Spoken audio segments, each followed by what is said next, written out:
नमस्कार दोस्तों, स्वागत है आप सभी का आपके अपने परिवार स्टडी शाला 2.0 में।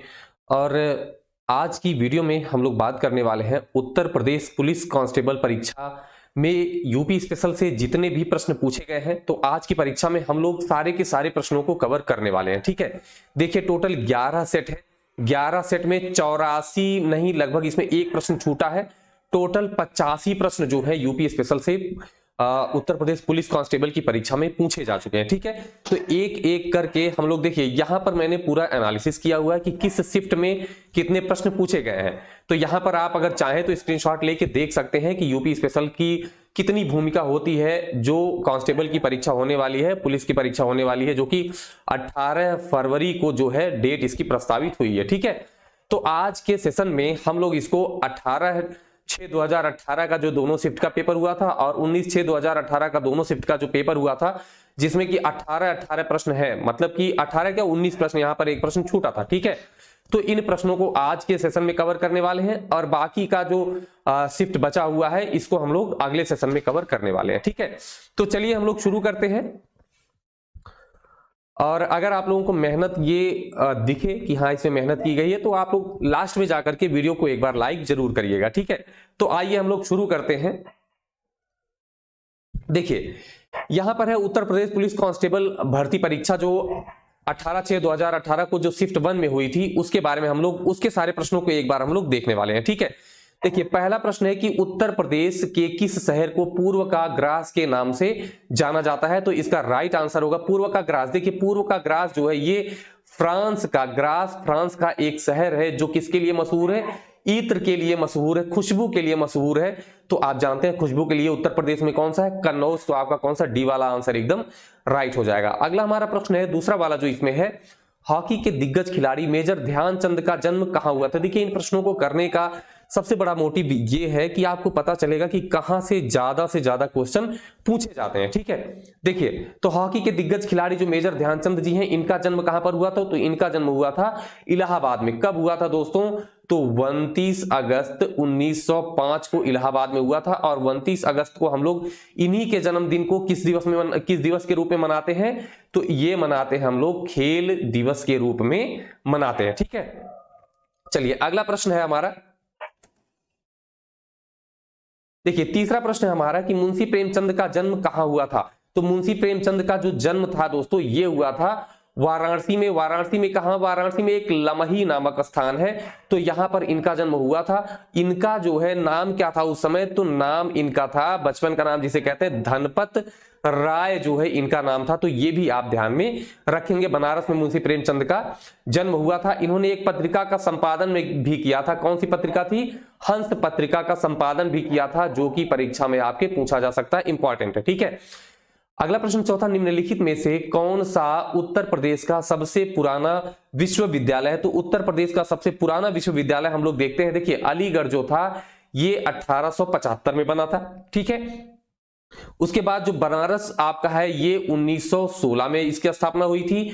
और महात्मा गांधी काशी विद्यापीठ 1921 में इसकी स्थापना हुई थी। और इलाहाबाद जो केंद्रीय विश्वविद्यालय है इसकी स्थापना हुई थी दोस्तों 1887 में। ठीक है, कब हुई थी, 1887 में हुई थी। तो आप देख सकते हैं कि सबसे पुराना कौन सा है, ये है अलीगढ़ मुस्लिम जो विश्वविद्यालय है, ये सबसे पुराना है। तो आपका कौन सा उत्तर राइट हो जाएगा, तो आपका ए वाला जो आंसर है वो आपका एकदम राइट हो जाएगा। ठीक है, एक मिनट।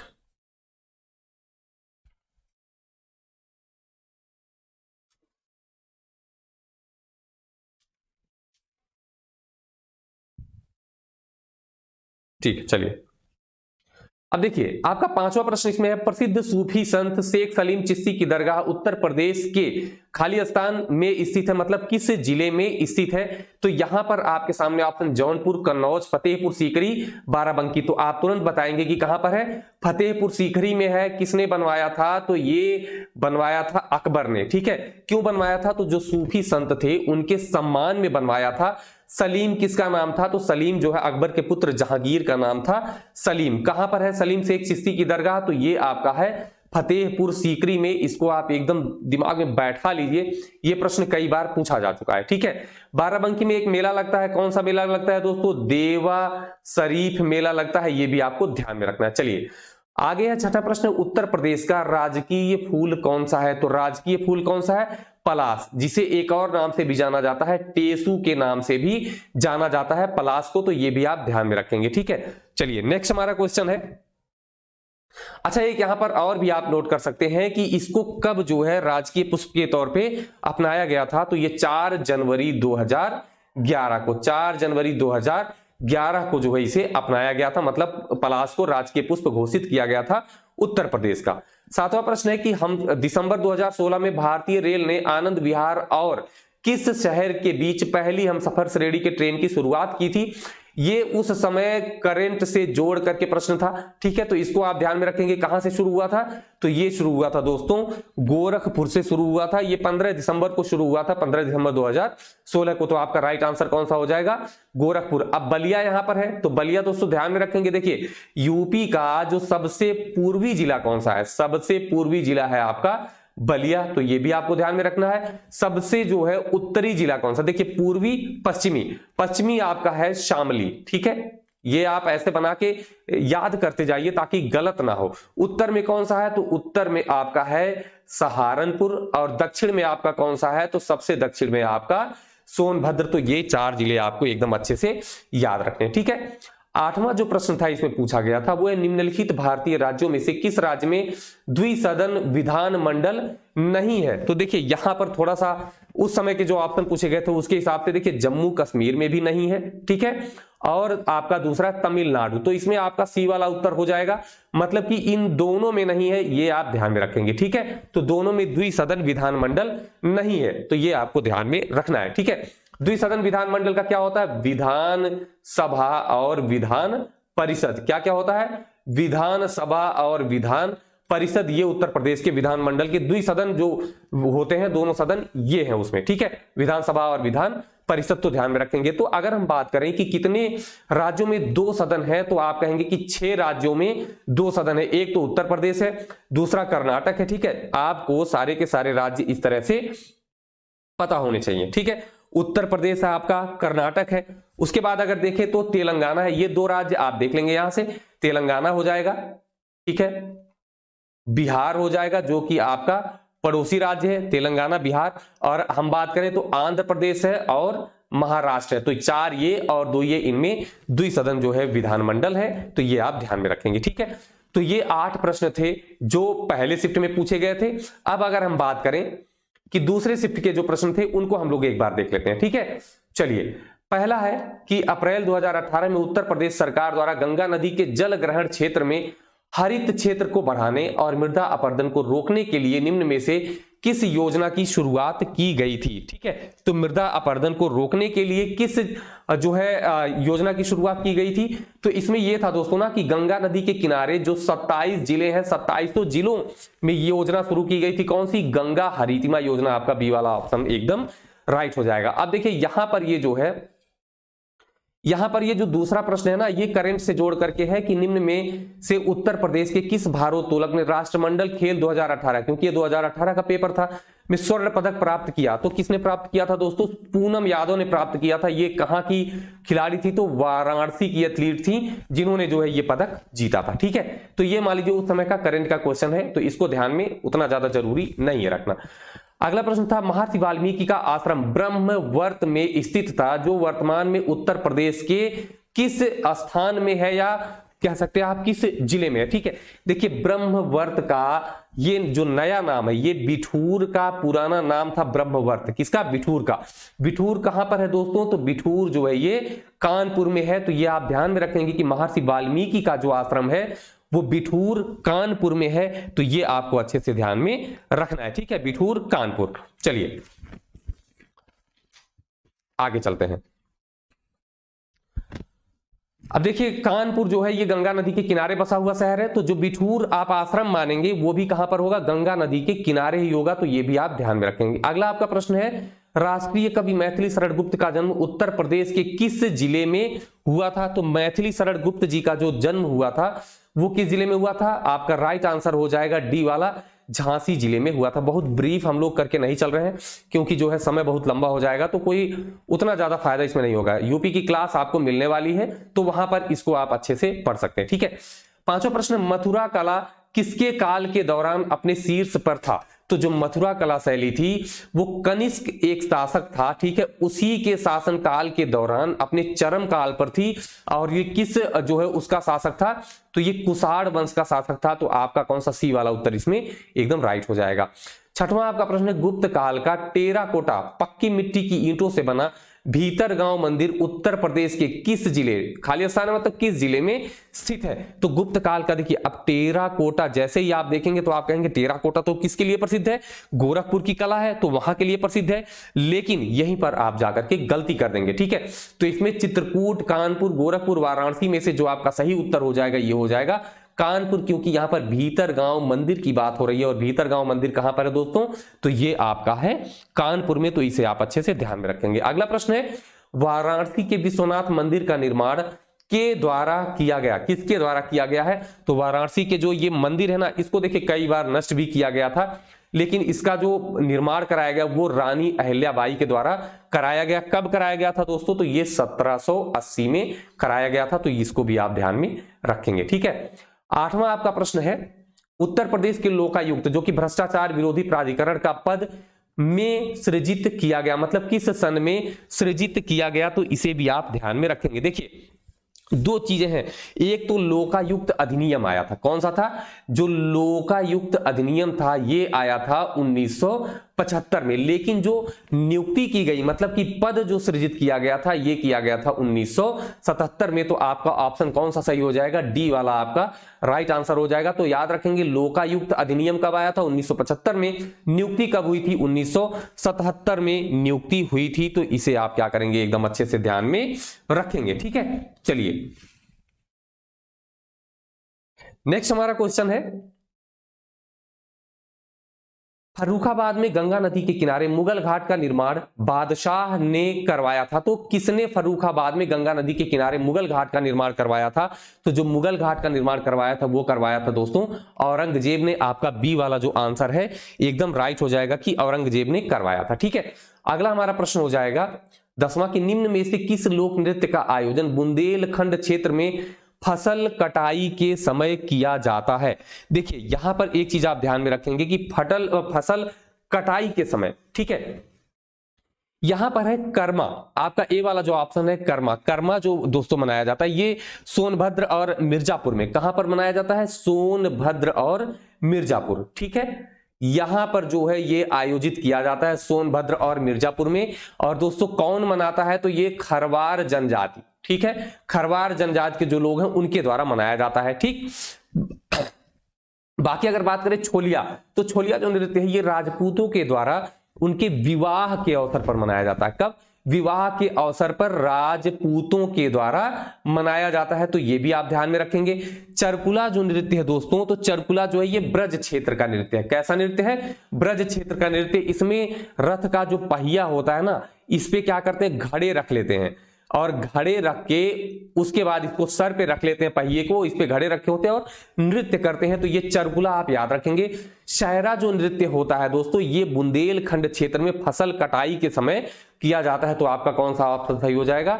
डी वाला जो ऑप्शन है आपका सही हो जाएगा। चलिए अगला है, आगरा की मोती मस्जिद का निर्माण द्वारा कराया गया था, रिक्त स्थान है तो किसके द्वारा कराया गया था मोती मस्जिद का निर्माण? तो मोती मस्जिद का निर्माण दोस्तों कराया गया था आपका शाहजहां के द्वारा। तो आपका बी वाला ऑप्शन सही हो जाएगा। एकदम ध्यान में रखिए, आगरा का मोती मस्जिद, ठीक है, तो किसने कराया था? शाहजहां ने करवाया था। ये आपको ध्यान में रखना, ठीक है। चलिए वेरी गुड। अब मोती मस्जिद और ताजमहल आपको पता ही है, तो ताजमहल भी जिसने बनवाया वही मोती मस्जिद ने बनवा दिया, मोती मस्जिद को भी बनवा दिया, बात खत्म, याद रहेगा। चलिए वेरी गुड। अब हम अगला जो है अपना सेट देखेंगे। उत्तर प्रदेश पुलिस कांस्टेबल परीक्षा ये हुई थी जो 2018 19 तारीख को। अभी हमने 18 तारीख का दोनों शिफ्ट किया, अब ये 19 तारीख का दोनों शिफ्ट कर लेते हैं। ये पहला शिफ्ट है, ठीक है। देखिए इसमें क्या, निम्नलिखित में से किस जिले को राष्ट्रीय राजधानी क्षेत्र एनसीआर के 23वें जिले के रूप में शामिल किया गया? तो एनसीआर का मतलब होता है नेशनल कैपिटल रीजन, राष्ट्रीय राजधानी क्षेत्र, ठीक है। तो इसमें दोस्तों किसे शामिल किया गया है? तो इसमें शामिल किया गया शामली को। अब बात करते हैं कि यूपी के कितने जिले हैं जो एनसीआर में शामिल है। तो यूपी के जिले जो एनसीआर में शामिल हैं उनकी संख्या है 8। कितनी संख्या है? 8। अगर हम 8 की बात करें तो पहला आपका हो जाएगा मेरठ, ठीक है, मेरठ है, गाजियाबाद है, ठीक है, मेरठ है, गाजियाबाद है। अगर बात करें तो गौतम बुद्ध नगर है, ठीक है, गौतम बुद्ध नगर आपका है, बुलंदशहर है। ये आपको 8 के 8 नाम एकदम अच्छे से याद हो जाने चाहिए। और आपका आता है हापुड़ आ जाएगा, ठीक है, बागपत आ जाएगा। अगर आप इसको मैप के माध्यम से याद करेंगे वो आपका सबसे बढ़िया रहेगा। मुजफ्फरनगर हो जाएगा। और आपका अब 8वां वाला कौन सा हो जाएगा? शामली, जिसे कब शामिल किया गया था? 2017 में शामिल किया गया। तो कब शामिल किया गया? 2017 में शामिल किया गया। हाँ, 4 प्रस्तावित भी हैं जिनको शामिल किया जाना है। किसे किसे? मथुरा, अलीगढ़, हाथरस और सहारनपुर। तो ये आपका जो अलीगढ़, मथुरा और हाथरस, सहारनपुर, इसमें आगरा को निकाल दीजिए, ठीक है। बाकी जो अलीगढ़ है, मथुरा, हाथरस और सहारनपुर को शामिल करने के लिए अभी जो है प्रस्ताव भेजा गया, ठीक है। तो ये भी आप ध्यान में रखेंगे। अगला है गुलाबी गैंग की संस्थापक है। ये उस समय का प्रश्न रहा होगा, करंट से संबंधित रहा होगा, ठीक है। इसे हम लोग देख लेते हैं कि गुलाबी गैंग की जो है कौन है संस्थापक, ठीक है। गुलाबी गैंग संस्था क्या है? तो ये महिला कल्याण एवं सशक्तिकरण के लिए, महिला कल्याण एवं सशक्तिकरण के लिए एक संगठन बनाया गया था, जिसकी संस्थापक कौन थी? तो संपत पाल देवी जो थी वो इसकी संस्थापक थी। तो ये भी आपको याद रखना है, ठीक है। अगला मुरादाबाद के कार्य हेतु प्रसिद्ध है। मुरादाबाद किसके कार्य हेतु प्रसिद्ध है? और उसने विश्व भर में हस्तकला उद्योग में अपना आला स्थान बनाया। आला स्थान का मतलब होता है कि प्रमुख स्थान बनाया है। तो मुरादाबाद को किस नगरी के नाम से जानते हैं? तो आप कहेंगे कि पीतल नगरी के नाम से जानते हैं। तो इसका मतलब है किससे? पीतल से संबंधित होगा। तो आपका ए वाला आंसर एकदम राइट हो जाएगा। चौथा प्रश्न है काली मिट्टी को भी कहते हैं, किस नाम से जानते हैं? देखिए ये आपके यूपी में जो मृदा आप पढ़ेंगे उसमें ये प्रश्न आपको मिलेगा, इसीलिए यहां पर रखा गया है। तो इसे कहते हैं, देखिए काली मिट्टी में कपास ज्यादा होता है तो इसे कपासी मिट्टी भी कहते हैं। कैसी मिट्टी कहते हैं? कपासी मिट्टी कहते हैं। और इसी का नाम होता है रेंगुर मिट्टी। तो आपका कौन सा उत्तर सही हो जाएगा? ए वाला उत्तर जो आपका एकदम राइट हो जाएगा। इसमें कपास की खेती की जाती है, ये आप ध्यान में रखेंगे, ठीक है। चलिए, 6ठी सदी ईसा पूर्व के दौरान उत्तर प्रदेश के किन क्षेत्रों को चेदी कहा जाता था? तो चेदी की बात हो रही है कि किन क्षेत्रों को चेदी कहा जाता था। चलिए ध्यान से देखते हैं। जो चेदी वाला क्षेत्र था दोस्तों ना, वो आपका देखिए एक एक करके चलते हैं। ये बुंदेलखंड जो था ये चेदी वाला क्षेत्र था, ठीक है। अवध जो था, जैसे आप कोसल जानते हैं ना महाजनपद कोसल, तो अवध क्षेत्र ये कोसल महाजनपद वाला था, ठीक है। अंग की बात करें, ये वर्तमान समय में कहां पर है? तो ये बिहार का जो मुंगेर जिला है और भागलपुर जिला है, ये उस क्षेत्र का है। अंग जो जनपद था ये उस क्षेत्र में था। और अवंती तो पुराना नाम ही था किसका? उज्जैन का पुराना नाम, जिसकी राजधानी उस समय उज्जैनी हुआ करती थी। ये उज्जैन का पुराना नाम अवंती है। तो आपका राइट आंसर क्या हो जाएगा? चेदी मतलब बुंदेलखंड। मोस्ट इंपॉर्टेंट क्वेश्चन है, वैसे तो पूछा ही जा चुका है लेकिन आप ध्यान में रखेंगे। अगला, प्राचीन भारत में जमदग्नि ऋषि का आश्रम जमानिया में था, जो कि वर्तमान उत्तर प्रदेश में किस जिले में स्थित है? तो ये दोस्तों लखनऊ, गाजीपुर, वाराणसी, सीतापुर, इसमें जो आपका राइट आंसर हो जाएगा वो आपका है गाजीपुर। तो बी वाला उत्तर सही हो जाएगा। सीतापुर से एक प्रश्न आता है नैमिषारण्य, ठीक है। कौन सा है? नैमिषारण्य। ये पूछा भी जा चुका है कि नैमिषारण्य जो है तीर्थ है ये कहां पर स्थित है? तो ये आपको ध्यान में रखना है, कहां पर स्थित है? सीतापुर में स्थित है, ठीक है। चलिए अगला आपका प्रश्न है कि राजा हर्षवर्धन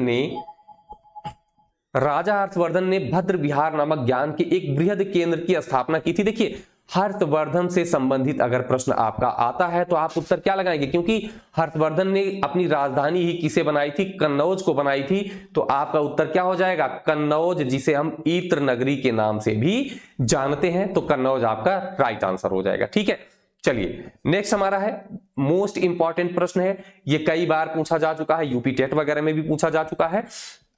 उर्दू शायरी में फिराक गोरखपुरी के नाम से कौन प्रसिद्ध है? तो दोस्तों फिराक गोरखपुरी किस नाम से प्रसिद्ध है? तो देखिए द्वारिका प्रसाद, बिशन नारायण, रघुपति सहाय, नवल किशोर। जो आपका राइट आंसर हो जाएगा वो है रघुपति सहाय, मतलब सी वाला उत्तर एकदम राइट है, तो ध्यान में रखेंगे। ठीक है, 9वां प्रश्न है, उत्तर प्रदेश में बारिश के मौसम में निम्नलिखित में से कौन से गीत गाए जाते हैं? अब बारिश के मौसम की बात हो रही है, कौन से गीत गाए जाते हैं? देखिए जो बिरहा होता है ना, ये बिरहा गाया जाता है भोजपुरी भाषा में। ठीक है, तो ये जो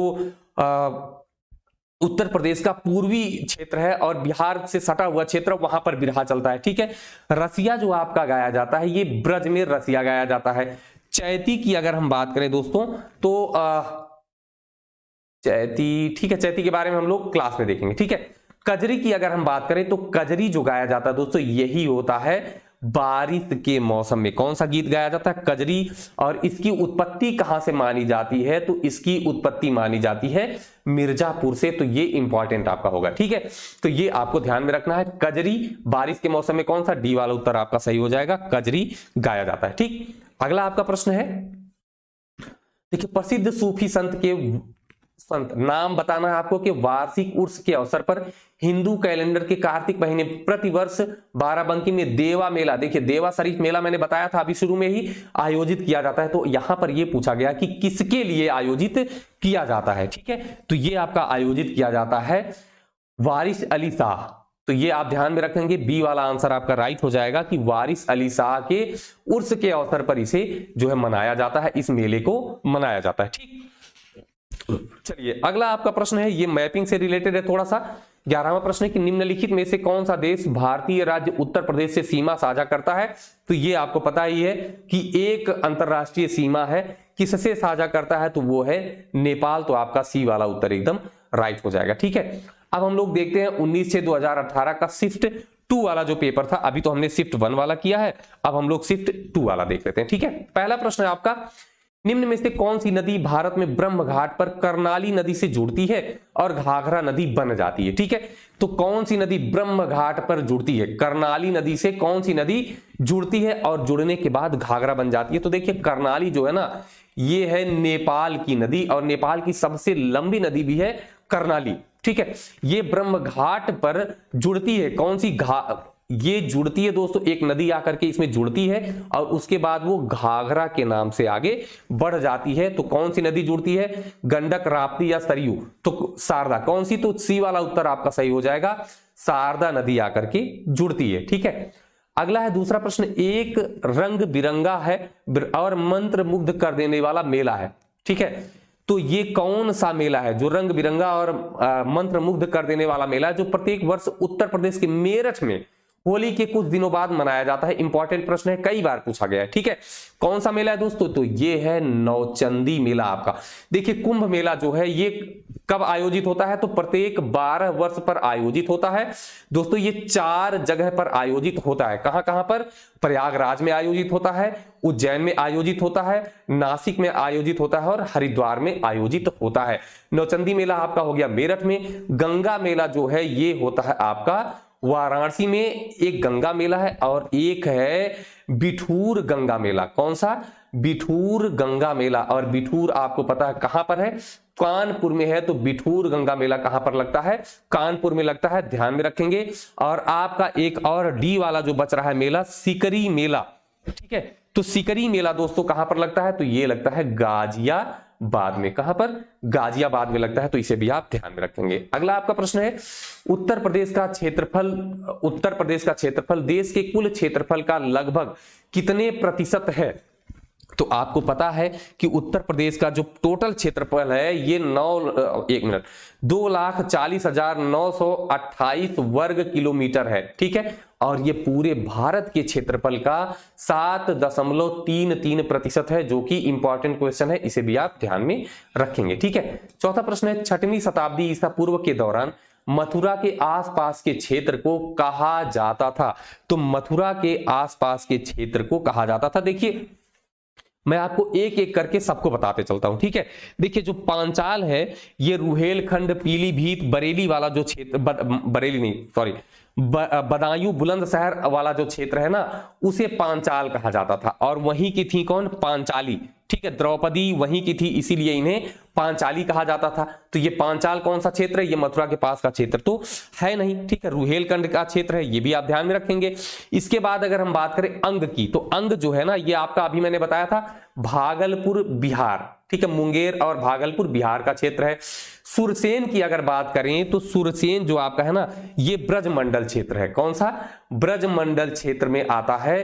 तो ये आपका कौन सा हो जाएगा, यही आपका ब्रजमंडल मतलब मथुरा क्षेत्र है। तो सी वाला उत्तर आपका एकदम राइट हो जाएगा, याद रखेंगे। और जो मत्स्य का क्षेत्र है ना, ये आपका राजस्थान का क्षेत्र इसमें आता है। कौन सा क्षेत्र आता है, राजस्थान क्षेत्र आता है। ये आपके महाजनपदों की बात हो रही है, जो 16 महाजनपद हैं उनमें से इन चारों की बात हो रही है, ठीक है।